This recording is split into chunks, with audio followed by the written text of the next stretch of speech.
मैं पास्टर समित कुमार आत्मिक उत्साह की सभा में आपका स्वागत करता हूं।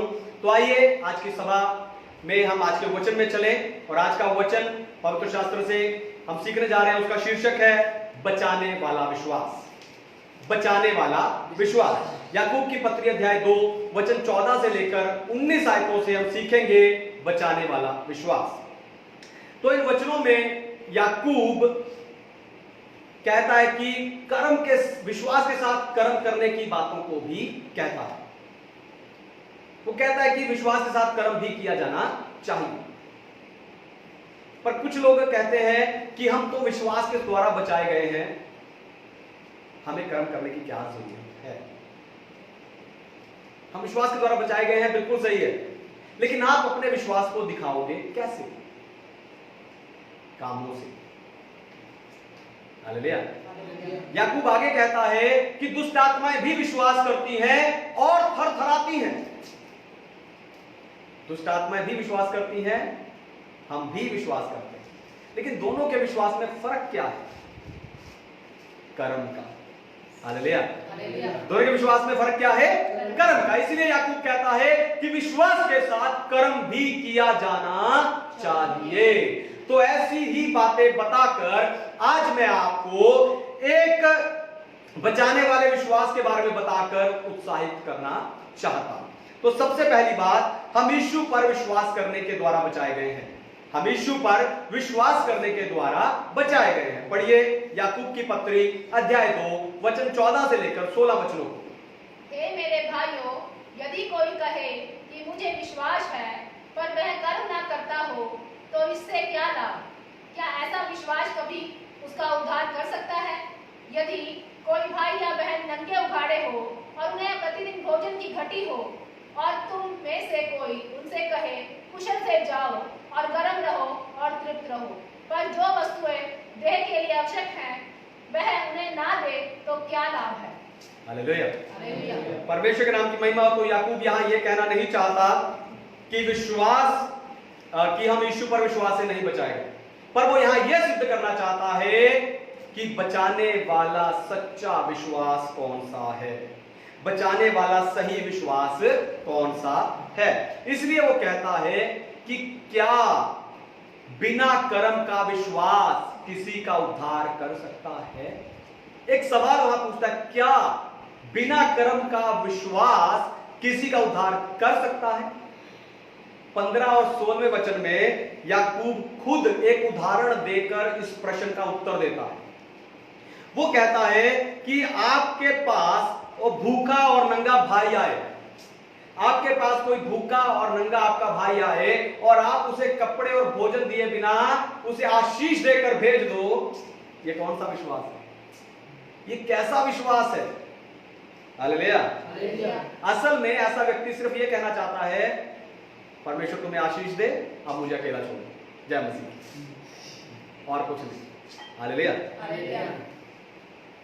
पर क्या आशीष देने से उस व्यक्ति का, उस भाई का, उस बहन का पेट भरेगा? क्या सिर्फ आशीष दे देने से उस भाई का, उस बहन का शरीर गर्म हो जाएगा? नहीं। यानी यदि आपका विश्वास आपके जरूरतमंद भाई या बहन की मदद नहीं कर सकता तो आपके विश्वास में जरूर कोई कमी है। आपका विश्वास जीवित नहीं है, वो मरा हुआ है। इसीलिए याकूब कहता है कि विश्वास के साथ कर्म किया जाना चाहिए। हालेलुया। दूसरी बात, बचाने वाले विश्वास से भले काम उत्पन्न होते हैं। बचाने वाले विश्वास से भले काम उत्पन्न होते हैं। पढ़िए याकूब की पत्री अध्याय 2 वचन 17 और 18। वैसे ही विश्वास भी यदि कर्म सहित ना हो तो अपने स्वभाव में मरा हुआ है। वरन कोई कह सकता है तुझे विश्वास है और मैं कर्म करता हूँ, तू अपना विश्वास मुझे कर्म बिना तो दिखा और मैं अपना विश्वास अपने कर्मों के द्वारा तुझे दिखाऊंगा। हालेलुया। परमेश्वर के नाम की महिमा हो। तो एक बीज को फल लाने के लिए जैसे पानी, खाद, खुदाई आदि की जरूरत पड़ती है, वैसे ही बचाने वाले विश्वास को कर्म करने की जरूरत होती है। हालेलुया। एक बीज को फल लाने के लिए एक वृक्ष बनकर फल लाने के लिए जैसे पानी, खाद, धूप, गुड़ाई आदि सबकी जरूरत होती है, वैसे ही बचाने वाले विश्वास को कर्म करने की, भले काम करने की जरूरत होती है। जब परमेश्वर एक पापी का उद्धार करते हैं, ध्यान से सुनिए, जब परमेश्वर एक पापी का उद्धार करते हैं, परमेश्वर उसका हृदय परिवर्तन करते हैं और उस हृदय परिवर्तन का परिणाम होता है भले काम। जब एक व्यक्ति का उद्धार हो जाता है, उसका हृदय परिवर्तन हो जाता है, तो फिर वो भले काम करने शुरू कर देता है। इसका जीवित उदाहरण हमें बाइबल में मिलता है जक्कई। जब प्रभु यीशु मसीह जक्कई के घर गए, जक्कई के घर जाते हैं और वहां पर जक्कई का हृदय परिवर्तन होता है। जक्कई कहता है, प्रभु मैं अपनी आधी संपत्ति कंगालों को दे देता हूं। प्रभु ने नहीं हुआ, उसने कहा प्रभु मैं अपनी आधी संपत्ति कंगालों को दे देता हूं, और अगर किसी का मैंने अंधेर करके, अन्याय कर कुछ भी लिया है तो उसका 4 गुना 4 गुना उसे फेर देता हूं। यानी हृदय परिवर्तन से भले काम उत्पन्न होते हैं। हालेलुया। और 18वें वचन में याकूब कहता है कि तुम मुझे अपना विश्वास बिना कर्म के दिखाओ और मैं अपना विश्वास तुम्हें कर्म के साथ दिखाऊंगा। यानी याकूब सीधा सीधा यह कहना चाहता है कि कर्म के बिना विश्वास दिखाया नहीं जा सकता। कर्म के बिना विश्वास दिखाना असंभव है। हालेलुया। कर्म के बिना विश्वास दिखाना असंभव है। फिर चाहे तुम सारा दिन अपने विश्वास की बातें करते रहो, पर अगर तुम्हारे पास उस विश्वास में कर्म मुझे दिखाने के लिए तुम्हारे पास कुछ भी नहीं है। हालेलुया। विश्वास की जितनी बातें आप करते रहे, अगर आप कर्म नहीं कर रहे हैं तो दूसरे को पता नहीं चलेगा कि आप क्या विश्वास कर रहे हैं। हालेलुया। और याकूब कहता है कि मेरे भले कामों को देखो। ध्यान से सुनिए, दोबारा सुनिए। याकूब कहता मेरे भले कामों को देखो तो तुम्हें समझ आएगा कि विश्वास बातों से कहीं बढ़कर है। हालेलुया। विश्वास बातों से कहीं बढ़कर है। इसलिए आप क्या कर सकते हो, उसे अपने कामों से दिखा सकते हो। क्यों? क्योंकि विश्वास हृदय से किया जाता है। विश्वास, बाइबल कहती है विश्वास हृदय से किया जाता है। रोमी की पत्री, विश्वास हृदय से किया जाता है। इसलिए उस विश्वास को आप सिर्फ और सिर्फ अपने कामों से ही दिखा सकते हो। हालेलुया। जैसे एक पेड़ पर लगे हुए फल बताते हैं कि ये पेड़ जीवित है, वैसे ही आपके भले काम बताते हैं कि आपका विश्वास जीवित है। हालेलुया। दोबारा सुनिए, ध्यान से सुनिए। जैसे एक पेड़ पर लगे हुए फल बताते हैं कि ये पेड़ जीवित है, इस पेड़ में जीवन है, उसी तरह आपके भले काम प्रदर्शित करते हैं कि आपका विश्वास जीवित है। हालेलुया। इसलिए अगर आपका विश्वास जीवित है, आप जरूर भले काम भी करेंगे। तीसरी और आखिरी बात, भले काम आपके हृदय और जीवन परिवर्तन का वर्णन करते हैं। भले काम आपके जीवन और हृदय के परिवर्तन का वर्णन करते हैं। पढ़िए याकूब की पत्री अध्याय 2 और वचन 19। तुझे विश्वास है एक ही परमेश्वर है, तू अच्छा करता है। दुष्ट आत्मा भी विश्वास रखते और थरथराते हैं। हालेलुया। परमेश्वर के नाम की महिमा हो। तो हम ऐसे युग में रहते हैं जहां बहुत सारे ईश्वर हैं, पर हम उन सब में विश्वास नहीं करते, हम उन्हें नहीं मानते। इसीलिए याकूब कह रहा है एक ही परमेश्वर है। हालेलुया। एक ही परमेश्वर है। जब निर्गमन की पुस्तक अध्याय 3 में परमेश्वर ने एक जलती हुई झाड़ी से मूसा को बुलाया और उसे कहा कि तू जाकर मिस्र देश में मेरे लोगों को छुड़ाकर लेकर आ, क्योंकि मूसा भी मिस्र देश में बड़ा हुआ है और मिस्र देश के लोगों ने अपने लिए कई ईश्वर बना रखे हैं, बहुत ईश्वर है उनके वहां। तो मूसा सोचता है कि उनमें से किसी एक ने क्या किया होगा, आज मुझे बुलाया। और मूसा परमेश्वर से पूछता है कि परमेश्वर, जब वो मुझसे पूछे कि तुझे किसने भेजा तो मैं क्या बोलूंगा, तेरा क्या नाम है? परमेश्वर ने उनमें से किसी एक का नाम नहीं बताया, पर कहा मैं जो हूं सो हूं।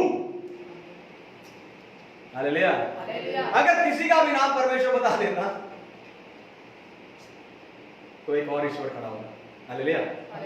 उनमें से एक और हो जाता, लेकिन परमेश्वर कहता मैं वो सब नहीं हूं जो तुमने बनाए हैं, जिन्हें तुम पूज रहे हो। मैं वो नहीं हूं, मैं जो हूं सो हूं। मैं अपने आप पैदा हुआ हूं, मैं खुद से हूं, मैं आदि से हूं, मैं सृष्टि से भी पहले हूं। मैं जो हूं सो हूं। ये जाकर उन्हें बता। हालेलुया। एक ही परमेश्वर है। याकूब कहता है एक ही परमेश्वर है। और आप देखो आत्माएं भी विश्वास करती हैं। अगर याकूब की भाषा में बोलूं तो उस एक परमेश्वर पर दुष्ट आत्मा आपसे भी ज्यादा विश्वास करती है। हैरान हो गए, हमसे भी ज्यादा दुष्ट आत्मा विश्वास। क्यों? क्योंकि वो परमेश्वर के नाम से थरथराती है। परमेश्वर के नाम से हम कितना थरथराते हैं परमेश्वर के नाम से, कितना डर है हमारे अंदर परमेश्वर के नाम से। हफ्ते में 2 घंटे यहां आके डर है परमेश्वर। दुष्ट आत्माएं हमसे भी ज्यादा विश्वास करती हैं, क्योंकि वो परमेश्वर के नाम से, उस एकमात्र परमेश्वर के नाम से थरथराती हैं। पर फर्क इतना है कि दुष्ट आत्माएं पश्चाताप नहीं कर सकती। दुष्ट आत्माएं अपना हृदय परिवर्तन नहीं कर सकती। दुष्ट आत्माएं अपनी अनाज्ञाकारिता को छोड़कर फिर से प्रभु की आज्ञाकारिता नहीं कर सकती। थोड़ा सा ध्यान दो, दुष्ट आत्माओं का विश्वास भी उन्हें बदल नहीं सकता। याकूब की पत्री में हम वापस आ रहे हैं। दुष्ट आत्माओं का विश्वास भी उन्हें बदल नहीं सकता, क्योंकि उनका कर्म गलत है। हालेलुया। दुष्ट आत्माओं के काम गलत है, उनके कर्म गलत है, इसलिए उनका विश्वास भी उन्हें बदल नहीं सकता। अपना पुराना जीवन याद कीजिए, जब आप भी दुष्ट आत्माओं के समान पाप में, संसार के कामों में मरे हुए थे, प्रभु यीशु मसीह ने अपना लहू बहाकर आपका उद्धार कर आपका हृदय परिवर्तन कर आपको एक नया जीवन दिया है। तो अपने विश्वास को भले कामों से प्रकट क्यों नहीं करते? हालेलुया। आपका विश्वास क्यों मरा हुआ है? क्यों दुष्ट आत्माओं के समान आपका विश्वास भी मरा हुआ है? अगर आपने जीवन पाया है तो उसे भले कामों के द्वारा प्रकट कीजिए, प्रकट कीजिए, ताकि दुनिया जाने कि आपके काम मसीह के काम है, आपके काम परमेश्वर के काम है, आपके काम दीनता, नम्रता, प्रेम, संयम, धीरज, इन सारे फलों से भरे हुए हैं। आप दूसरों के दुखों में दुखी होते हैं, आप दूसरों के आनंद में आनंदित होते हैं, आप सबसे प्रेम करते हैं, सबको क्षमा करते हैं। अपने विश्वास को प्रदर्शित कीजिए, जरूरतमंदों की मदद कीजिए। आइए अपनी आंखों को बंद कीजिए, जरूरतमंदों की मदद कीजिए। जब परमेश्वर के लोग नंगे, उघाड़े, भूखे आपके पास आए तो उन्हें सिर्फ आशीष देकर ना भेजिए, उन्हें सहायता देकर भेजिए, भले काम कर कर भेजिए। प्रभु के लोग जब आपके घर आए उन्हें अच्छा खिलाइए, उन्हें अच्छा पिलाइए, उन्हें बैठने के लिए अच्छा स्थान दीजिए। प्रभु के लोग जब आपके घर आए उन्हें अच्छा दान दीजिए, भले काम कीजिए, अपने विश्वास को प्रदर्शित कीजिए। आपकी भलाई आपके गली, आपके मोहल्ले में, आपके इलाके में परमेश्वर के नाम का तहलका मचा दे। आपके भले काम देखकर भले काम का प्रकाश ऐसे चमके कि बहुत से लोग मसीह में आ जाएं, बहुत से लोग मसीह में आ जाएं। आपके भले काम देखकर लोग जान सके कि दुष्ट आत्माओं के काम क्या हैं, दुष्ट आत्माओं के काम कैसे अलग हैं। वो आपके भले कामों से लोग जानेंगे। जक्कई का हृदय परिवर्तन हुआ, उसने कहा कि मैं कंगालों की मदद करूंगा, कंगालों के लिए अपनी संपत्ति दे दूंगा। आपका हृदय परिवर्तन हुआ है? आप प्रभु में क्या निर्णय लिया है? आपने प्रभु में कौन सा निर्णय लिया है कि आप वो भला काम प्रदर्शित करेंगे, भला काम प्रदर्शित करेंगे? अपने आप को प्रभु के हाथों में समर्पित